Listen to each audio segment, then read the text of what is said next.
It was in prison that I realised that not only could I cope with discipline, but it's also where I started learning to develop my own. So today's little chat's about discipline, and now I think that is probably the biggest part of what building resilience is all about. When I was inside, I took it on myself to start doing 60 seconds of press-ups every night before bed to see what I could do. I genuinely can't remember what got me to do it. There must have been some sort of motivation there to begin with. I wasn't very good at them, I certainly wasn't back then, and I wanted to get better. Some of the guys I knew in there were good, very fit, and I wanted to try and get up to that. So I had the motivation to want to do something, which I think is important. The results didn't come from that initial motivation, they came from the discipline of doing it on the days where I felt like crap, on the days where I didn't want to do it. And it's a minute, it's not a lot, it wasn't dramatic in but what it did do, was a stag down there, see it? But what it did do is it proved to me that I could do something, and that was big.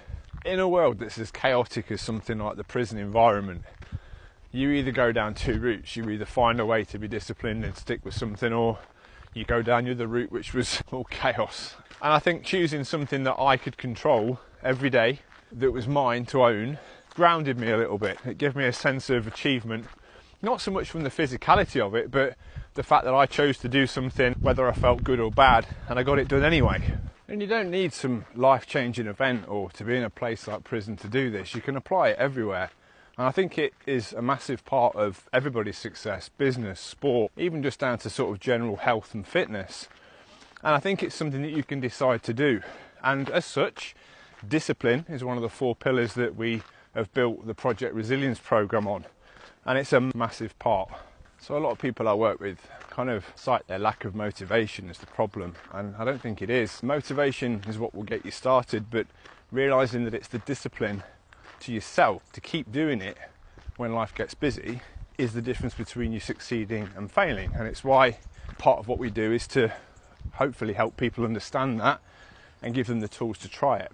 And one of the easiest things that you can do and take away from today is just commit to do 7 days of something easy. You could even use my example, just do a minute of press-ups at some point every day and just see how it feels. It's the satisfaction of ticking it off, particularly on the days when you didn't feel like it, and that's the bit that starts to make the difference in your head. So maybe give that a try, see how you get on. And in the next video this week, we're going to be talking about the next pillar, which is honesty. We've touched on it in this one, but we'll go into more depth on that the next one. So stay tuned. See you again soon.